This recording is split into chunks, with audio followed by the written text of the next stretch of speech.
Director Zaxfane of Galactic Intelligence stood before the Emergency Council, his 6 arms trembling as he prepared to deliver the briefing that would reshape the political landscape of the entire galaxy. The data crystal in his primary manipulator contained information so catastrophic that 3 of his analysts had suffered complete neural breakdowns after processing it. Esteemed council members, he began, his voice carrying the weight of civilizational collapse. What I'm about to show you will require immediate evacuation protocols for every major population center in the galaxy. Emperor Thanemore of the Dominion leaned forward in his hoverthrone, his crystalline features reflecting irritation. Director, we've tolerated humanity's minor territorial expansions for decades. Surely one primitive species cannot warrant such dramatic. Your Majesty, Director Zaxfane interrupted, something he'd never done in 3 centuries of service. Humanity isn't a primitive species. They never were. We've been systematically deceived for over 200 years.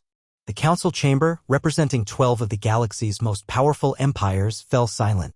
These beings controlled sectors containing trillions of sentience, commanded fleets of millions of warships, and had maintained galactic order for millennia. Explain, commanded Empress Velkyra of the hegemony, her bioluminescent crest flaring with dangerous colors. Director Zaxfane activated the holodisplay, showing what appeared to be empty space. For the past 15 years, our long-range surveillance has been monitoring what we believed were natural stellar phenomena. Gravitational anomalies, unusual radiation signatures, unexplained dark matter concentrations. He adjusted the display parameters and the assembled rulers gasped collectively. We were wrong. These aren't natural phenomena. They're camouflaged artificial structures. And as of 3 days ago, 12 of them decloaked simultaneously. The hologram now showed objects that defied comprehension. Spherical constructs the size of small planets, their surfaces bristling with technology that made the Council's most advanced dreadnoughts look like children's toys. How large? Whispered Senator Corks Prime of the Federation. The smallest is approximately 8,000 kilometers in diameter. The largest? Director Zaxfane paused, checking his notes again. 14,000 kilometers. For reference, that's larger than the planet Earth itself.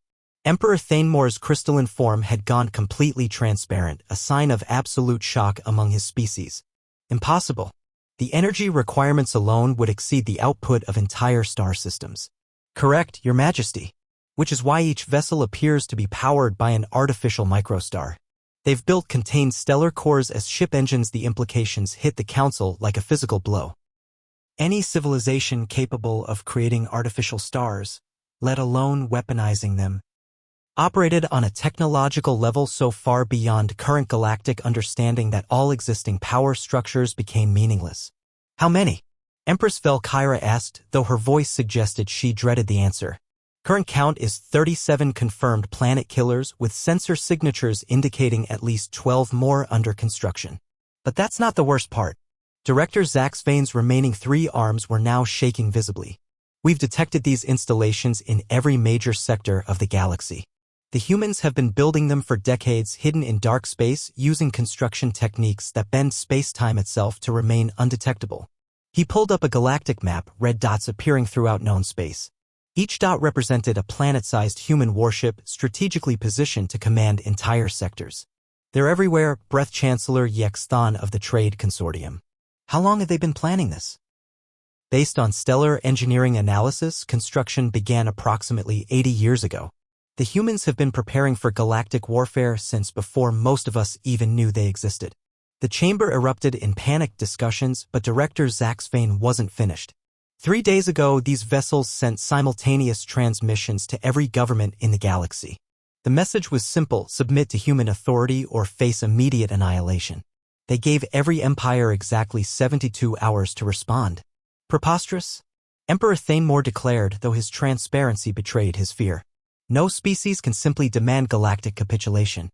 The combined fleets of the Council represent are obsolete. Director Zaxfane interrupted again.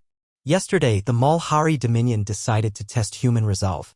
They sent their entire war fleet, 6,000 ships, against the nearest human installation. The hologram shifted to show the aftermath.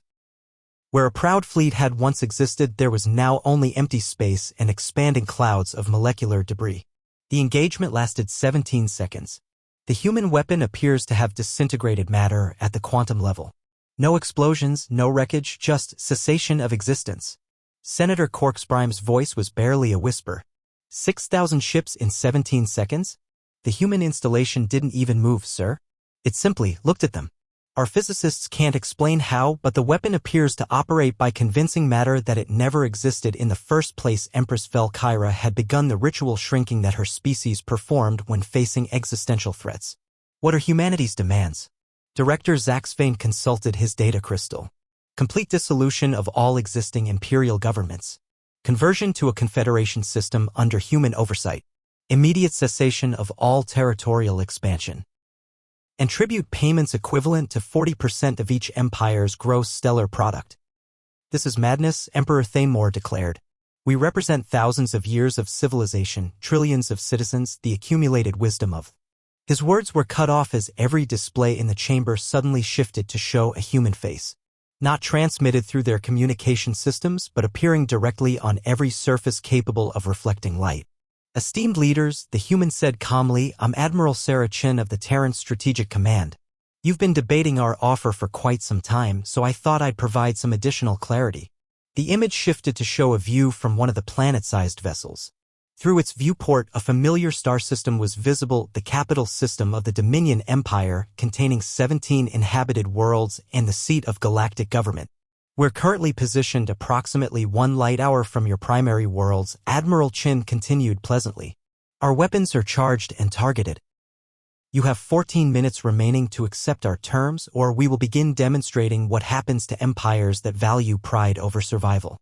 Emperor Thamor found his voice. You cannot simply appear in our most heavily defended system. Our sensors show nothing.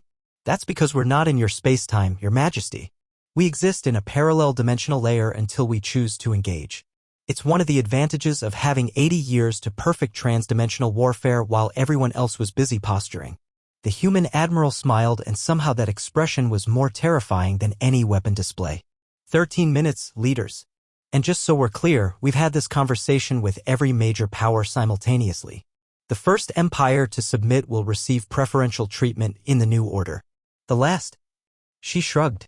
Well, we'll use them as an example for the history books. The transmission ended, leaving the council in stunned silence. Vote, whispered Empress Velkyra. All in favor of immediate surrender? 12 hands, claws, tentacles, and other appendages rose simultaneously. Within 6 hours, every major galactic empire had formally surrendered to human authority. The transition of power was so swift and complete that most citizens didn't even realize their governments had changed until they woke up to human administrators running their star systems. And deep in space, 37 planet-sized warships continued their patient vigil, proof that sometimes the most successful conquest was the one nobody saw coming until it was far too late to resist. Humanity had spent 8 decades preparing for this moment, building weapons that operated on principles the galaxy couldn't understand, waiting for the perfect moment to reveal that they'd been playing an entirely different game all along. The age of galactic empires had ended overnight. The age of human supremacy had begun.